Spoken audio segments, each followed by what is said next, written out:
अस्सलाम वालेकुम। आज की इस वीडियो में 3 मौज़ूआत के मुख्तलिफ पहलुओं का जायज़ा लेने की कोशिश करेंगे। नाजरीन, सबसे पहले वज़ीर आज़म पाकिस्तान इमरान खान साहब ने कल कौम से जो खिताब किया उसमें अवाम के लिए बड़े रिलीफ का भी ऐलान किया है। चुनाचे आपने देखा कि पेट्रोल और डीजल की कीमतें 10 रुपए सस्ती की गई हैं। इसके अलावा बिजली की कीमतों में भी 5 रुपए सस्ता करने का ऐलान किया गया और इसके अलावा जो बेरोजगार ग्रेजुएट्स हैं उन्हें भी माहाना इंटर्नशिप देने का ऐलान किया। एहसास प्रोग्राम में जो माहाना 12,000 दिए जाते थे वो 14,000 कर दिए गए हैं। इसके अलावा सस्ते घर पे जो टैक्स है वो माफ कर दिया गया है और किसान जो कर्जे लेंगे उन पे भी टैक्स माफ कर दिया गया है। नई इंडस्ट्री लगाने के हवाले से बड़ा फैसला किया गया और वो ये कि जो भी नई इंडस्ट्री लगाएगा उनसे पैसों के हवाले से कोई पूछ-गुछ नहीं की जाएगी। अब नाजरीन, इसके अलावा बजट तक जो है पेट्रोल और डीजल की कीमतों में इजाफा नहीं किया जाएगा। अब मैं चंद दानिश्वरों को देख रहा था जो सो कॉल्ड फेक इंटेलेक्चुअल्स है, वो कहते हैं कि क्रूड ऑयल जो है उसकी पूरी दुनिया में कीमतें बढ़ रही हैं तो आपने कम क्यों की हैं। यही दानिश्वर पहले ये कहते रहे कि क्रूड ऑयल की कीमतें बेशक दुनिया में बढ़ती रहे लेकिन आपने क्यों बढ़ाई हैं। अब वो कह रहे हैं कि बढ़ी हैं तो आपने कम क्यों की हैं। और भाई थोड़ी सी तहकीक कर लिया करें ना, खुदारा थोड़ा सा पढ़ लिया करें। 10-10, 15-15, 20-20, 30-30, 25-25 लाख रुपए आप तनख्वाहें ले रहे होते हैं तो कुछ तो तहकीक कर लिया करें। पहली बात तो यह है कि हुकूमत ने यह फैसला किया है कि 250 अरब रुपए की सब्सिडी देंगे। तो डेफिनेटली जब हुकूमत सब्सिडी देगी तो इन चीजों की कीमतें मेंटेन करना मुमकिन हो जाता है। एक तो बात यह है। दूसरी बात यह है नाजरीन कि इमरान खान साहब परवेज खटक पे उन्होंने नाराजगी का इजहार किया है और कहा है कि मेरी तकरीर से पहले, कौम से खिताब से पहले आपने मेरी तकरीर के नुकात जो हैं वो लीक क्यों किए हैं। परवेज खटक साहब ने नौशहरा में एक खिताब किया था और उस खिताब में परवेज खटक साहब ने बाकायदा आवाम को खुशखबरी दी कि 10 रुपए पेट्रोल और डीजल की कीमतें कम हो रही हैं, बिजली की कीमतें कम हो रही हैं, माहाना इंटर्नशिप प्रोग्राम का आगाज़ किया जा रहा है बेरोजगार ग्रेजुएट्स के लिए। तो इमरान खान साहब ने कहा कि ये चीज़ करने की ज़रूरत नहीं थी और ये गैर ज़रूरी अमल था आपका, क्योंकि डेफिनेटली एक वज़ीर आज़म की एक तकरीर होती है, खिताब होता है तो उसके लिए कौम मुंतज़िर होती है। क्योंकि जो फेक इंटेलेक्चुअल्स हैं वो ये प्रोपेगेंडा करते रहे कि इमरान खान साहब आप पेट्रोल की कीमतें आज फिर बढ़ा देंगे, तो उनका प्रोपेगेंडा बहरहाल ये था। तो वो सस्पेंस जो है वो उन्होंने ख़त्म कर दिया। एक बात तो नाजरीन ये हो गई।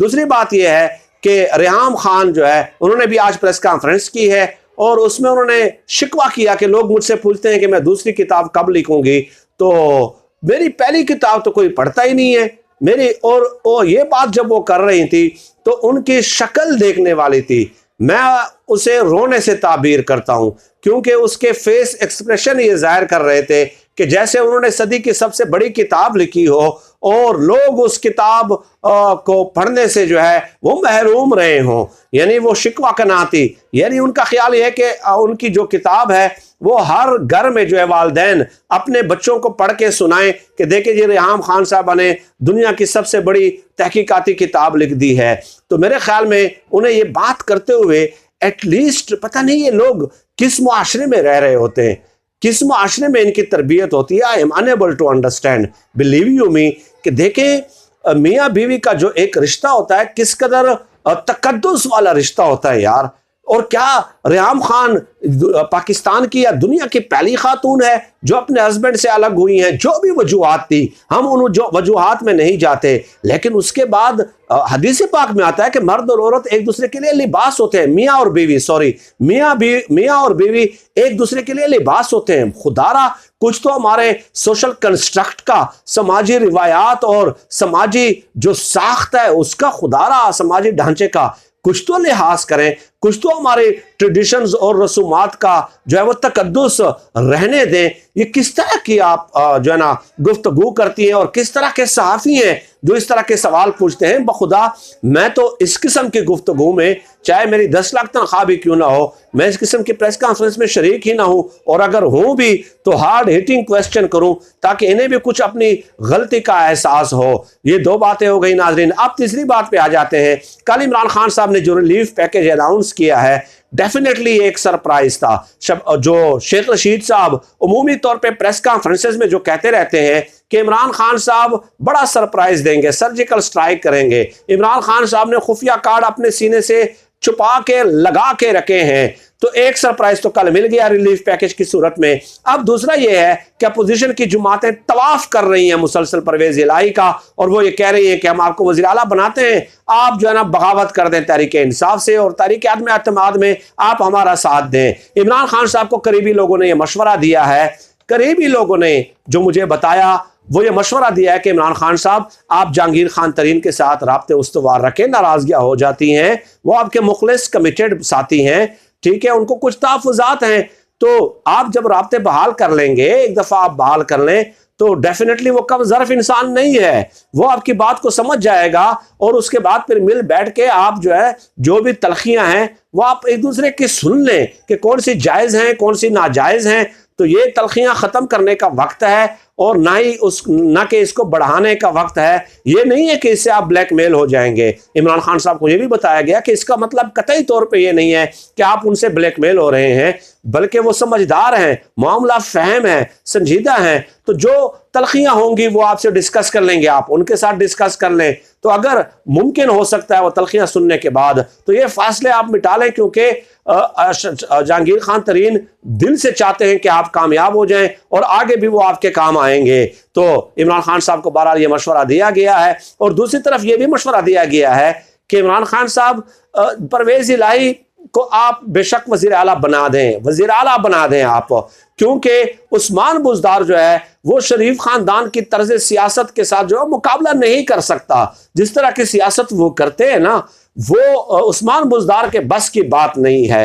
ये मुखलिस साथियों ने मशवरा दिया है कि आप परवेज इलाही से कहें कि वो अपनी पार्टी को तहरीक इंसाफ में जम कर दें। ये बड़ी बात है, बड़ी बात है। उसके बाद आप उनको यकीन दहानी करा दें कि मैं आपको वज़ीर आला बनाने के लिए तैयार हूं।